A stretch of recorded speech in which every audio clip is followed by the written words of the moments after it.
And now back to your regular programming. If you speak better to yourself. You showed up for probably the dumbest conversation we've ever had on this show. Let's have that smile again. Tell me how that happens. Physically should not happen. Relax. If you say Give me as well. 3 times a day, God will line it up. He's just an absolute hack, and he gets his ass kicked by the teammates every week. It's just terrible. Welcome back to Hack City. DeLeone and Sean Anderson, 2 former college football players, sadly from the University of Rhode Island. Today, we're going to be recapping the second round of the FCS Football Playoffs. Before we get there, though, Sean, can you share with our listeners a quick word from BetOnline?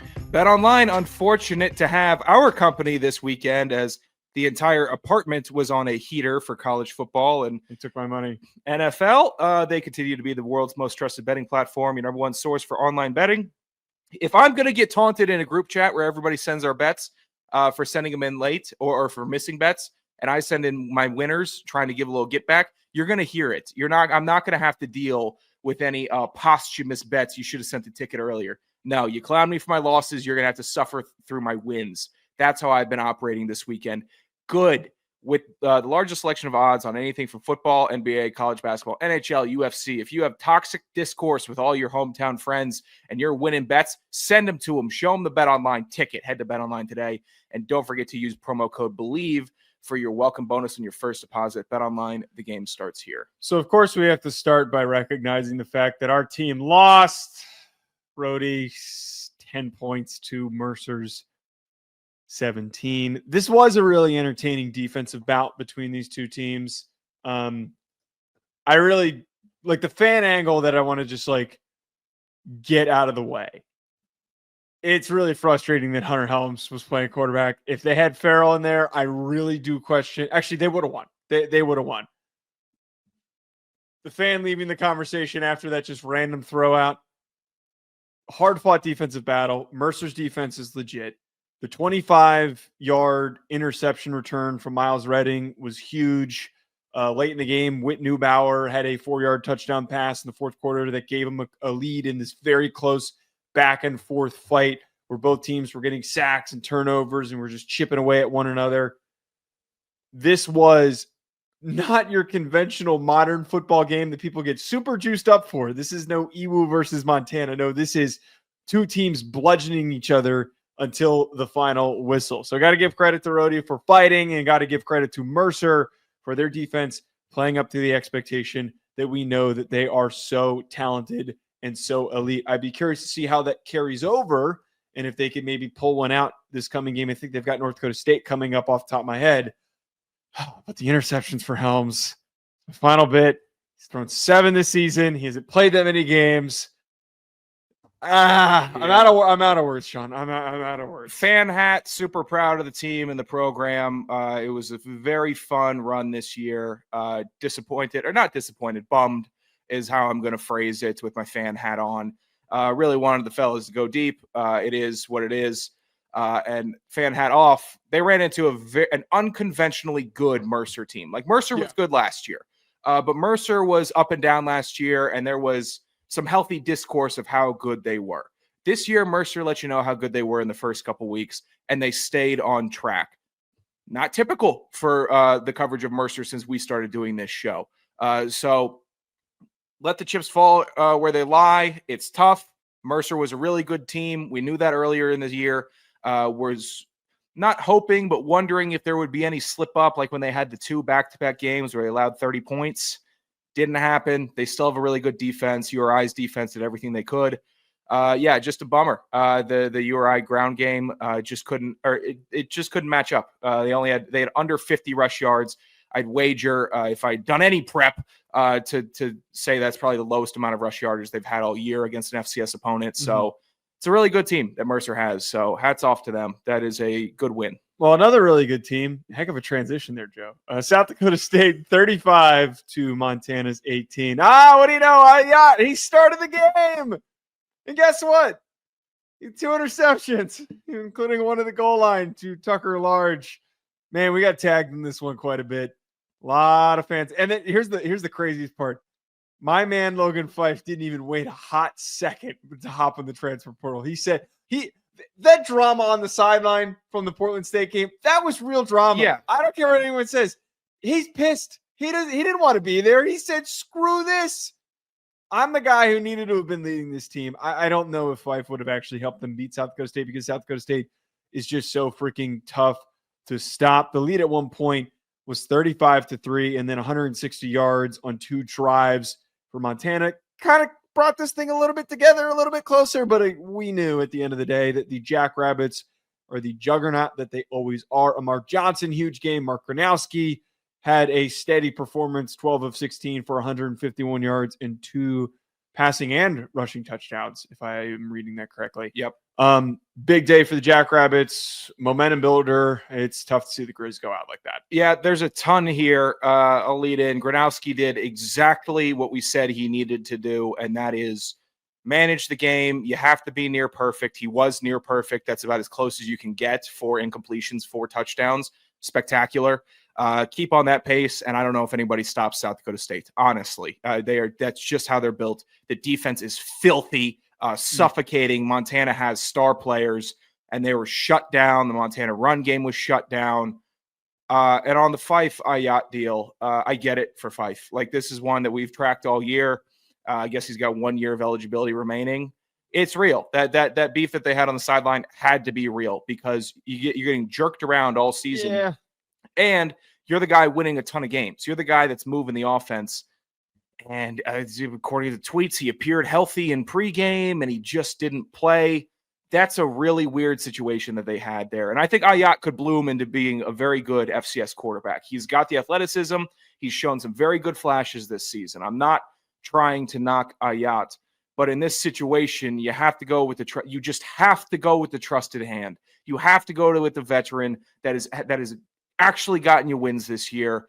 And Ayat just wasn't the play in this one. He wasn't. Fife was the play. Do I think they'd beat SDSU with Fife? Probably not.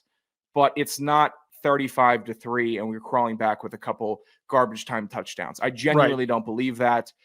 So, all right, Montana, you got your QB of the future. Roll with them, and then we'll see where Fife lands, I guess. Now, I think one of the most shocking scores of the weekend, not because of outcome, but rather of total, Incarnate Word 13, Villanova 6. I was fully expecting there to be, admittedly, some lopsidedness to where Incarnate Word would throw up a boatload of points. The fact that they were held to 13, we get 1 touchdown pass, 17-yard touchdown pass to Roy Alexander, was the only touchdown in the game. All-time kicker named Brack Peacock killed it with the field goals here. And Incarnate Word, here's one of the goofier parts about this outcome. They outplayed him. 437 total yards to Villanova's 138.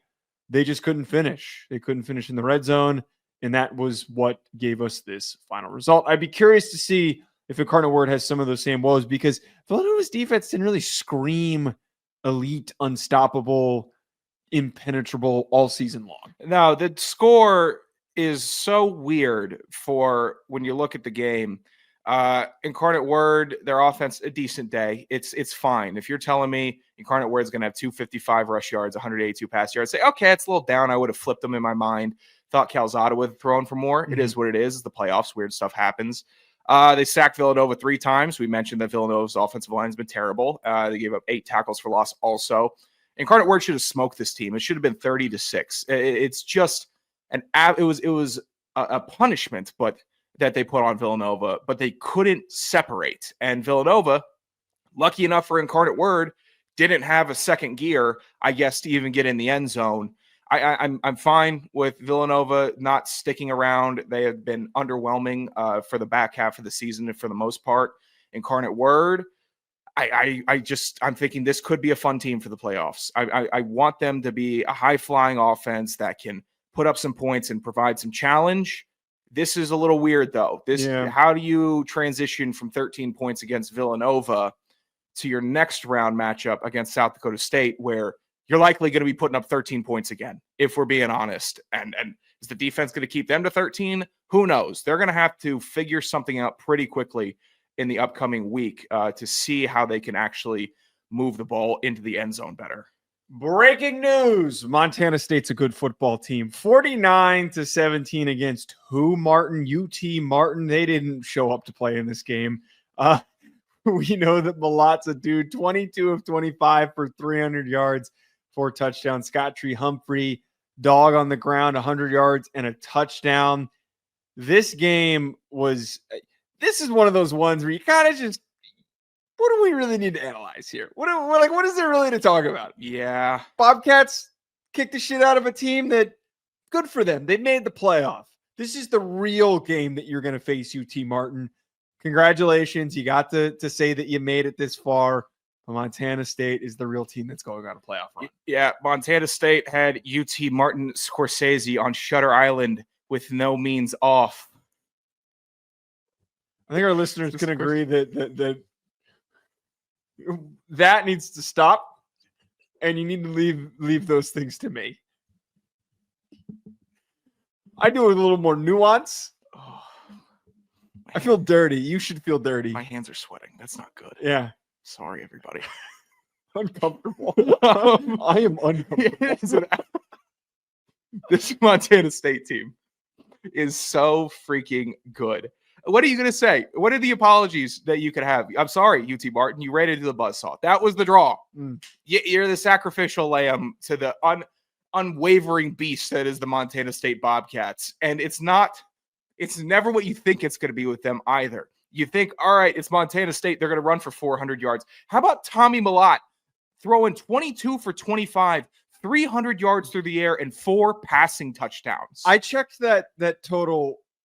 I checked it when you wrote it down, and then I just checked it again because I'm like, hold on a minute. The kid's dynamic. This is crazy. The yards per attempt average too. Like what? These Montana State people are sickos. They're sick in the head to be hiding all this until the playoff time, and now we're going to go air raiding. It's nuts. I know we had a game late in the year where he threw for like 180 and 2 touchdowns or 3 touchdowns. It was good. It was solid. It wasn't doing it all with his legs.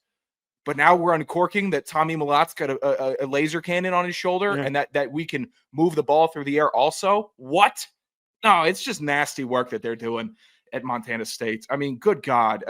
Condolences to anyone that has to scheme for them. Play for them. All right, it's the playoffs. Anything can happen. I'm not going to sit here and rule it out.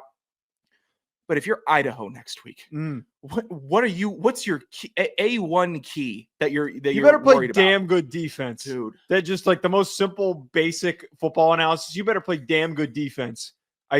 They're coming for you everywhere. What a nightmare. Good. All right, Montana State. Keep doing your own thing. All right, because I can't get a hold of what you are this season except for elite.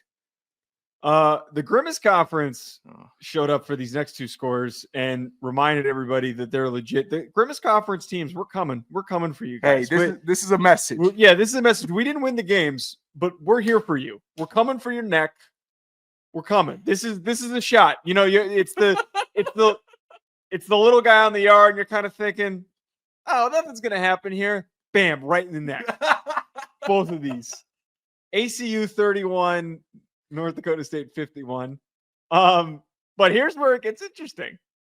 ACU was up 17-3 at one point. I was tracking this one close. I was like, is this gonna be the big upset of the playoffs? Did not come to fruition.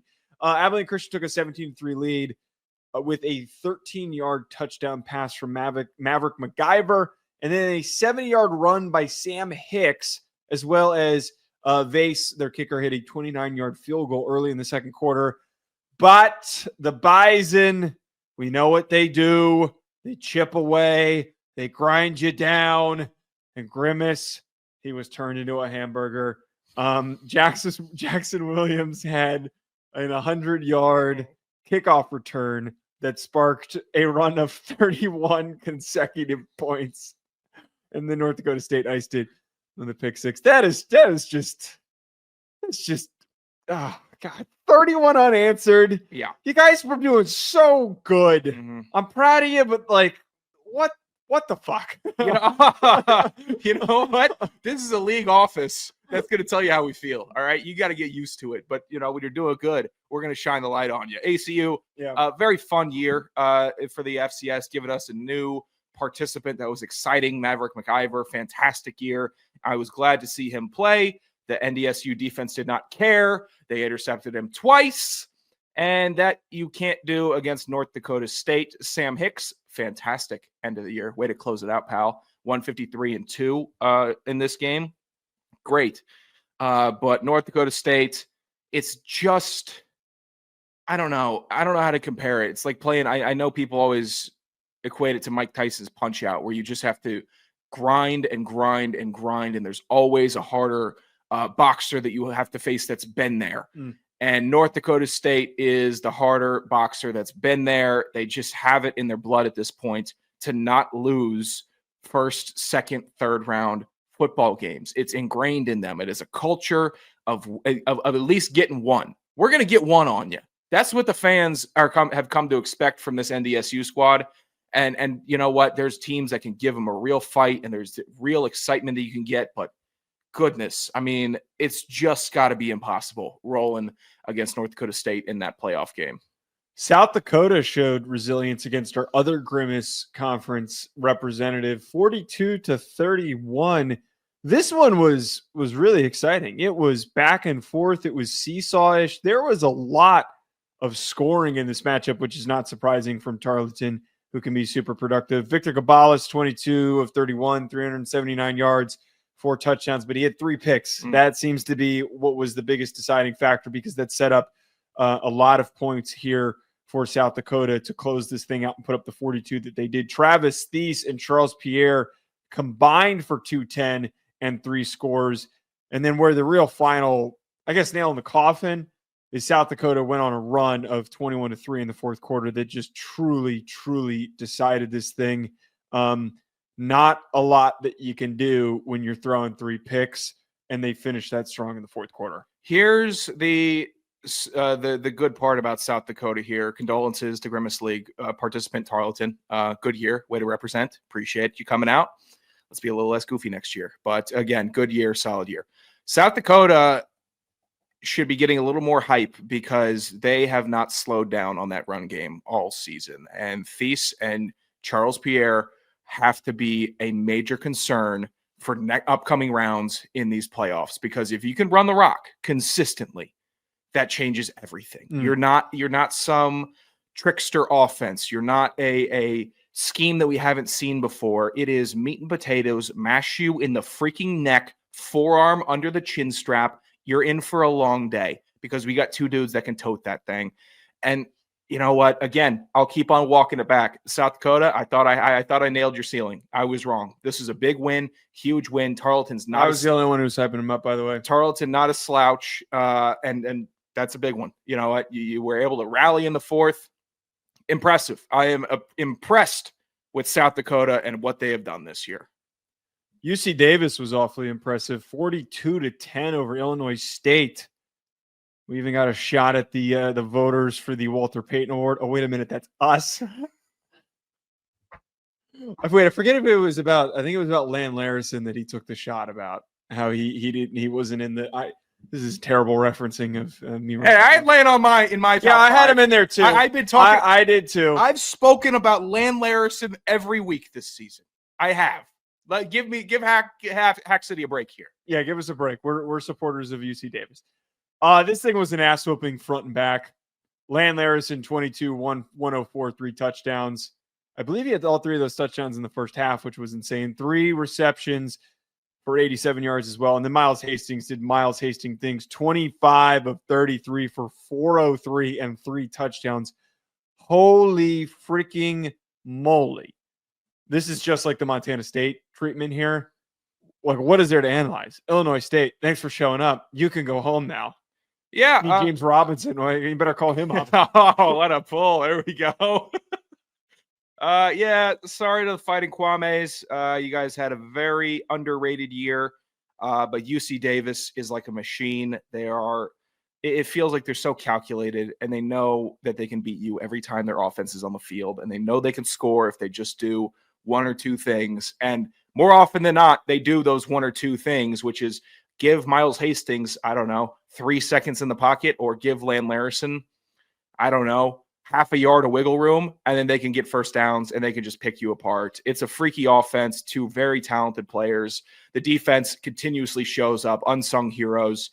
Illinois State had an offense that could go into not necessarily a shootout, but 20-plus points. They could touch 30 points, but UC Davis just put the clamps on them real quick and did not even give them an opportunity. Huge win. That was a new sound you made there. I haven't heard that sound before. Not thrilled about it. Thanks for pointing it out. It's a new one. Yeah. Listeners, I would like a projection. What did that sound like? It sounded like a man dying. That's what it sounded like. You ever spent time with your granddad? That's the death rattle. This show will forever be the anti-podcast. We avoid proper production. This isn't me giving you shit. This is just like, this is a true. Oh no, I got you. You dropped the F-bomb 10 minutes in. A true professional would lean out of the way of one of these nice microphones, but no, sure. I decided to lean into Hence it. the anti-podcast. Yeah. Lean in when you're going to cough. Lean in when you're going to sneeze. I mean, heck, hit the camera if you can. Idaho 34, Lehigh 13. This is the last game that we got to get to here. Lehigh, nice try. Long-ass flight. Go home. Goodbye. No, good for Lehigh, man. Go ahead. Second round. Happy for Lehigh. That's a good year. Jack Lane, Jordan Dwyer, though, had a hell of a day on offense. Lane going for 318 and 3 touchdowns, 16-22. Dwyer 166 and 2 touchdowns. And then Zach Johnson had a 76-yard pick 6. I'm juiced up for this Idaho-Montana State game. I'm not saying that them beating Lehigh the way that they did is anywhere near the same as beating Montana. Or no, sorry. Geez, it's the same as beating UT Martin. I scrolled up too quickly. I was looking at the wrong thing. The same thing as beating UT Martin the way that they did. But that is going to, and this is setting up to be a very, very exciting next round of the playoff. Yeah, Idaho did what they needed to do. That is not get caught by Lehigh. That is also give us a stellar matchup in the next round. Congratulations. Way to be Idaho. I don't know what you are. You guys kind of scare me because all season you've had good defense and bad defense. I'm shocked that anything related to Idaho is unknown. You can't figure it out, and also frightening at the same time. It is. I mean, most of their listeners that are all burners. The run game at times is like, wow, they can really run it. Sometimes it completely shuts down. Yeah. Maybe getting Lane back was the piece for their offense to finally find some type of balance and cohesion. Maybe. I don't know. You guys freak me out.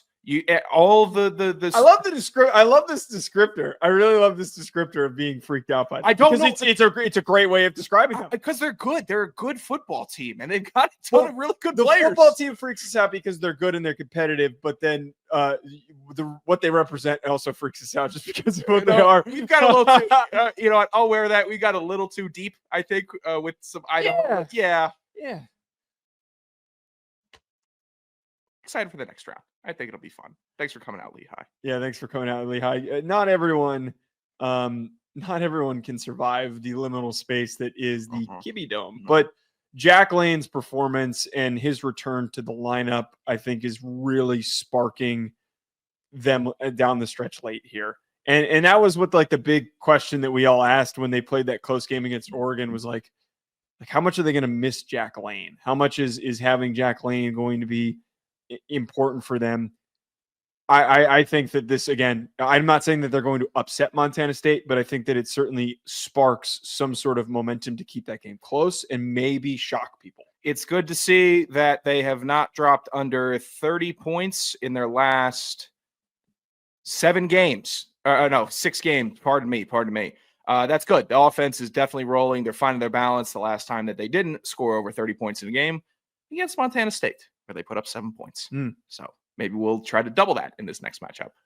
I can't wait for the next round because it's so much easier to track when there's not 8 games going on at once. We're going to have more. Everyone knows that we've been doing this for, I don't even know how many years we've been covering the FCS. We always go deeper in the next round.